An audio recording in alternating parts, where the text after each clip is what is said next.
What's going on, everyone? Jeff back with another video. I've been a little bit hesitant to make an updated Tesla video just simply based on the fact this stock has seen so much action here lately. It's hard for me to kind of pause time and really do any analysis. You have to remember, around March 18th, Tesla was trading at $361, and just look at the amount of progress that it's made. I'm sure most of you Tesla long-term shareholders are well aware of this. I thought it was getting a little ahead of itself at $800 and then $900, and now here we are. It's even seen highs of over $1,700 and has maintained its level around $1,500. This stock is up 579% over the past year. And it's interesting, Citigroup was publishing articles roughly 1 year ago talking about Tesla stock going down to $30 a share. I did think that was a little bit ridiculous. So what I've decided to do, guys, I want to kind of pause time the best I can, make an updated 1 year price prediction, and I kind of want to work up to it slowly. There's been some big things happening with Tesla lately. I want to go ahead and cover them. And at the end of the video, I'm going to share with you how I want to reveal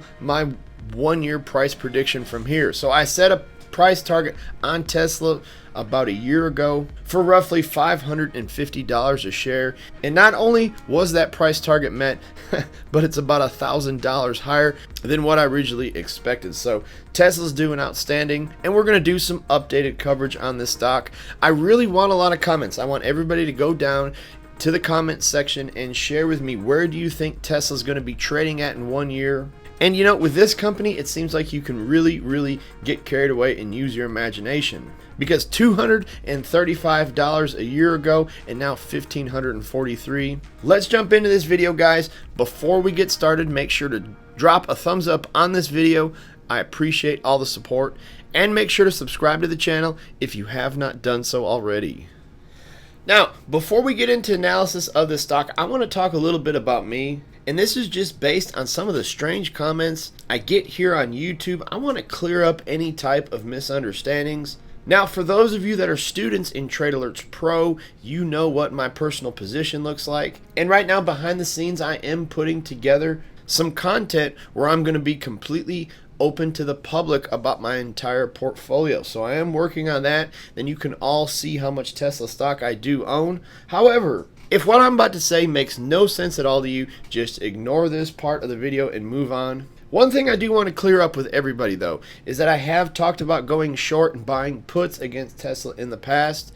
That does not mean I wasn't holding the stock long through it all, okay? As a matter of fact, when the stock price drops down really low, I was buying and adding to my position. So I just want to kind of clear that up with anybody. This little part of the video is probably not intended for anyone, but it is possible to go long and go short on a stock. Going short on a stock does not mean you hate a company, and going long on a company does not mean you love it. It means you love your money and you know how to make money. And there's been a lot of opportunities to make money on both sides of Tesla. Obviously, here lately, the bulk of the money has been on going long and owning call options. I just want to clear that up. Just because you short a company or you buy puts does not mean you think it's a bad company or they're going bankrupt or they're going out of business or any of that kind of stuff. It means that you're staying objective. You're studying earnings. You're studying everything about a company.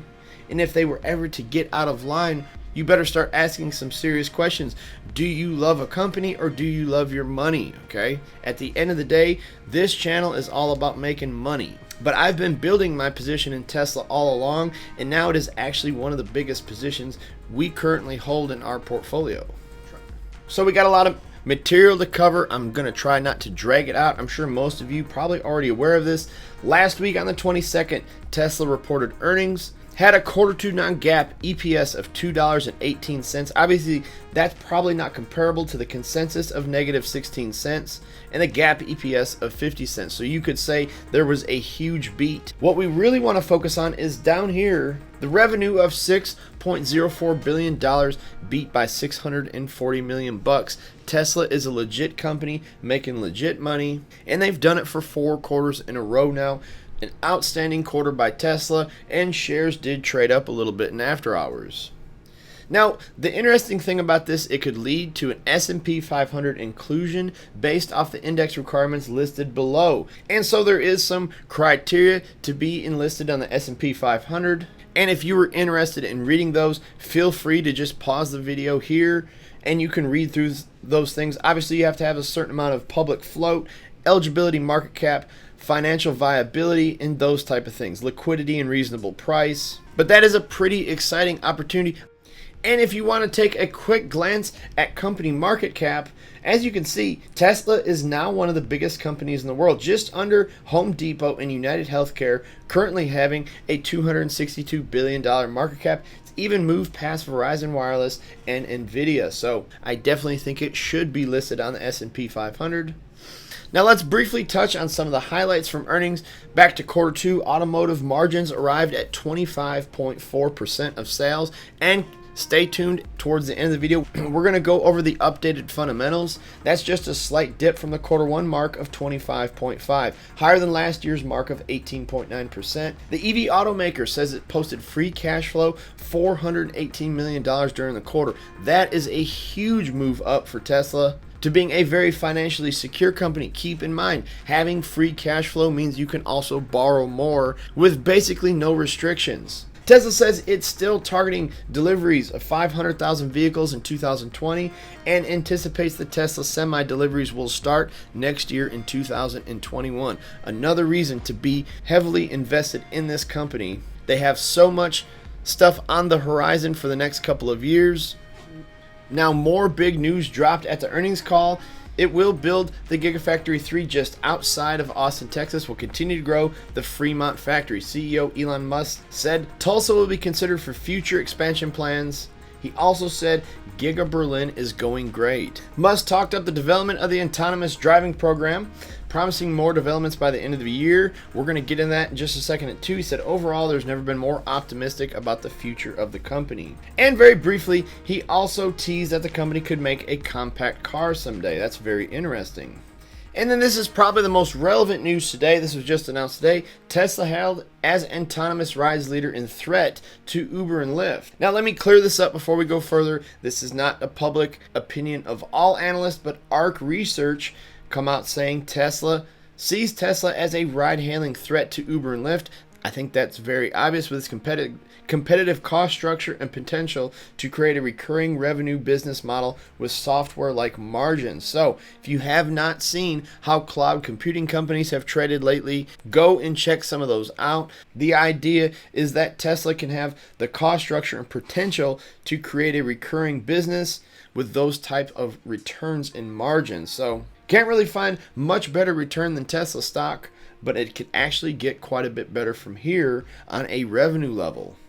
So the earnings report was good. A lot of exciting things to look forward to. Now let's take a brief look at key fundamentals. What has really changed in this company? Profit margin, operating margin, both staying positive, with return on assets and return on equity also staying quite positive. Now I do want to mention this. Short interest has grown quite a bit on Tesla because it's run up so high so fast, okay? I know a lot of you are probably going to see this, 8% short percent of float and roughly 7% short percent of shares outstanding. You're going to see that metric. You're probably going to worry about it a little bit, and that's why I say the best thing to really do is just continue going long. Look, if Tesla dives, if it does trade back a little bit, that's an opportunity for you to buy some more. We have so many different platforms offering fractional share purchasing. If your cost basis on Tesla is $200 or $300, and let's say it does trade back to $600, $700, $800, that's an opportunity for you to buy more. But short interest is growing a little bit high on Tesla, but you should expect that on a company that has grown so rapidly over the past few months. The company balance sheet, keep in mind, you're not going to have as clean of numbers for a company like Tesla because it's an automotive as you will for like a cloud-based tech company. But the total cash, $8.62 billion, with total debt around $14 billion. That's actually very, very strong. If you want to compare that across the automotive industry, it's probably the best ratio in the entire sector. I don't know, I don't really look at companies like Ford and General Motors anymore. I don't trade them and I don't own them anymore. But Tesla does have a very, very nice looking balance sheet. And of course, like we mentioned earlier, their cash flow, operating cash flow is around $2.71 billion with a $1.33 billion levered free cash flow. So going off some of these metrics, you wouldn't think Tesla is the strongest company fundamentally, but they are growing the fastest and they are profitable. Okay, at one point you got to keep in mind Tesla was not a profitable company. They have turned that corner and now it's pretty much going to be all uphill here. I do believe they will keep this up and continue being profitable for years to come now. Another thing too, I do want to point out, I'm not the type of investor, I don't even look at PE ratios really, because some of the companies that grow the most have the most out of whack PE ratios. If you invest off PE ratios, you're going to talk yourself out of investing in a lot of exciting companies. Tesla does have a very high PE ratio. The one thing I did want to point out, they're actually quite a bit lower than they were a month ago because new fundamentals come in on earnings and actually lower their PE ratio. In September of 2019, this was a $43 billion company that has actually went over $300 billion in market cap this year. So it's almost went up 1,000% in a year's time. So keep that in mind. When you have that kind of growth, you're going to get these crazy PE ratios like this. And me, the type of investor I am, I really pay no attention to PE ratios. All right, so where is Tesla going to be trading at 1 year from now? I'm going to put my prediction down in the comment section and it will be pinned, okay? Like I said, I want to hear from each and every one of you watching the video, all you Tesla longs. Feel free to go down in the comment section and tell me where do you think Tesla is going to be trading at in 1 year. I love to have conversations down there and talk, get input from each and every one of you, whether we agree or disagree. Or maybe we see some things alike and some things different. I always enjoy talking and hearing from all of you. Thank you guys, as always, for watching the video, and have a great day.